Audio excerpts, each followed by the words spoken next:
नमस्ते दोस्तों, आपका स्वागत है हमारे नए एपिसोड पर, जहां हम आपको दुनिया के सुंदर स्थलों का सफर कराते हैं। आप भी हमारे साथ जुड़े, हमारे साथ सफर करें और इस खोज के रंगों से अपने जीवन को और भी रंगीन बनाएं। सऊदी अरब का इतिहास। इन्हें अंततः यूरोप में स्थानांतरित कर दिया गया, जिससे महाद्वीप की पाक विशेषज्ञता पर नाटकीय प्रभाव पड़ा। महंगी जड़ी बूटियों और मसालों के आगमन ने यूरोपीय लोगों के मन में यह धारणा पक्की कर दी कि जिन स्थानों से ये मसाले आए थे वे अविश्वसनीय धन के क्षेत्र थे। भूमि के विस्तार और निवासियों की विविधता ने विविध व्यंजनों को उभरने की अनुमति दी।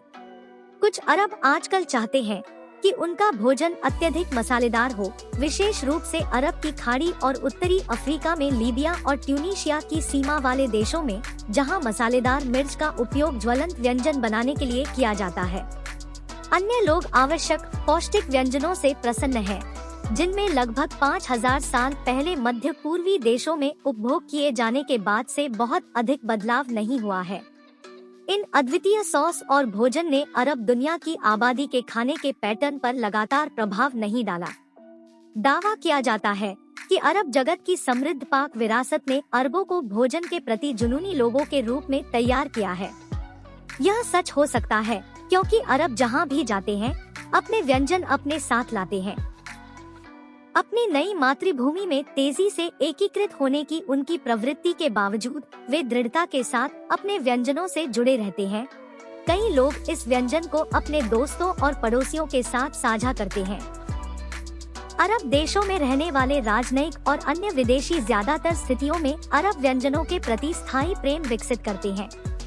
कई लोग अरब खाना पकाने की तकनीक सीख लेते हैं और घर लौटने पर इसे अपने नियमित मेनू में शामिल कर लेते हैं।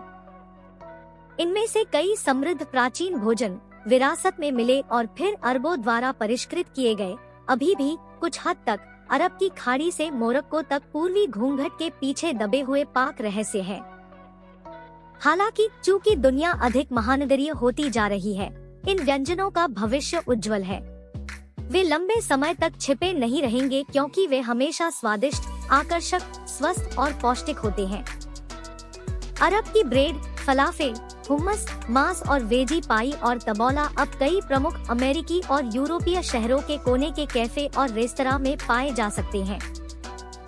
इसमें कोई संदेह नहीं है कि कल और भी कई लोग आएंगे।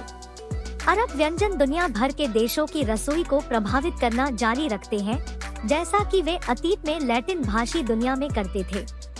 मध्यकालीन व्यंजन। रोटी, सफेद ब्रेड बाराजी धज को उच्च गुणवत्ता वाले गेहूं के आटे और किण्वित आटे से बनाया गया था, जिसे खमीर और बेकर बोरेक्स, बुराक के साथ मिलाया गया था और तंदूर में पकाया गया था, जो रकाब ब्रेड के समान लेकिन मोटा था। रकाब ब्रेड इमली के बीज के स्वाद वाली सूखी, पतली ब्रेड 3 प्रकार की होती है: लबीक, मुलायम, पतली फ्लैट ब्रेड और जरमाजज, कठोर, मोटी फ्लैट ब्रेड। सॉस, सिबाग व्यंजन बड़ी संख्या में पुरानी अरबी पाककला पुस्तकों से बचे हुए हैं। उदाहरण के लिए 10वीं शताब्दी में प्रकाशित इब्न सैयर अल-किताब वारक के अलतबीक में विभिन्न लेखकों द्वारा भुनी हुई मछली के लिए कई व्यंजनों को शामिल किया गया है। 2 सिबाग व्यंजनों का श्रेय इब्राहिम इब्न अल-महदी को दिया जाता है। एक लहसुन, सरसों, अखरोट, सिरका और सरसों की चटनी में हींग और सौंफ जैसे मसालों के साथ सिरका भिगोए किशमिश को मैश करके बनाया गया था और दूसरा सिरका भिगोए किशमिश को मैश करके बनाया गया था। सरसों की चटनी में लहसुन, अखरोट, सरसों, सिरका और हींग और सौंफ जैसे मसालों के साथ। मट्ठा, अखरोट, लहसुन, जैतून का तेल और मुर्री से तैयार सिबाग 7वें अब्बासिद खलीफा अल-मामून के नुस्खा संग्रह में पाया जा सकता है। अदरक, अनार, जटामांसी और लौंग जैसे मसालों का उपयोग तुलनीय पोल्ट्री भोजन व्यंजनों में किया जाता है। अगर आपने हमारे चैनल को अभी तक सब्सक्राइब नहीं किया है, तो कृपया अब सब्सक्राइब करें ताकि आप हमारी आने वाली यात्राओं से भी जुड़े रहें। धन्यवाद। हम जल्द ही फिर मिलेंगे अगली यात्रा में।